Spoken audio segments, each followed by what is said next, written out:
اگر کسی کے گھر لڑکیاں پیدا ہوتی ہوں اور لڑکے نہ ہوں، لڑکے کے خواہش مند ہوں، تو وہ اس عمل کو کریں تو انشاءاللہ لڑکا ہی پیدا ہوگا۔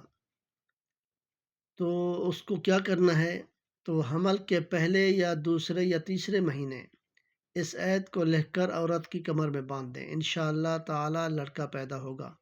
تو آیت مبارکہ یہ ہے، بسم اللہ الرحمن الرحیم، فَأَوْجَسَ مِنْهُمْ خِیفَةً قَالُوا لَا تَخَفْ فَبَشَّرُوهُ بِغُلَامٍ عَلِيمٍ فَأَقْبَلَتِ امْرَأَتُهُ فِي سَرَّةٍ فَسَكَّتْ وَجْهَهَا وَقَالَتْ عَجُوزٌ عَقِيمٌ قَالُوا كَذَلِكَ قَالَ رَبُّكِ إِنَّهُ هُوَ الْحَكِيمُ الْعَلِيمُ۔ یہ آیت مبارکہ ہیں، پھر سنیں، بسم اللہ الرحمن الرحیم، فَأَوْجَسَ مِنْهُمْ خِیفَةً قَالُوا لَا تَخَفْ فَبَشَّرُوهُ بِغُلَامٍ عَلِيمٍ فَأَقْبَلَتِ امْرَأَتُهُ فِي سَرَّةٍ فَسَكَّتْ وَجْهَهَا وَقَالَتْ عَجُوزٌ عَقِيمٌ قَالُوا كَذَلِكَ قَالَ رَبُّكِ إِنَّهُ هُوَ الْحَكِيمُ الْعَلِيمُ۔ یہ آیت مبارکہ لکھ کر عورت کے کمر میں باندھ دیا جائے، کمر میں، تو انشاءاللہ بیٹا ہی پیدا ہوگا۔ دعا ہے اللہ تعالیٰ عمل کی توفیق عطا فرمائے۔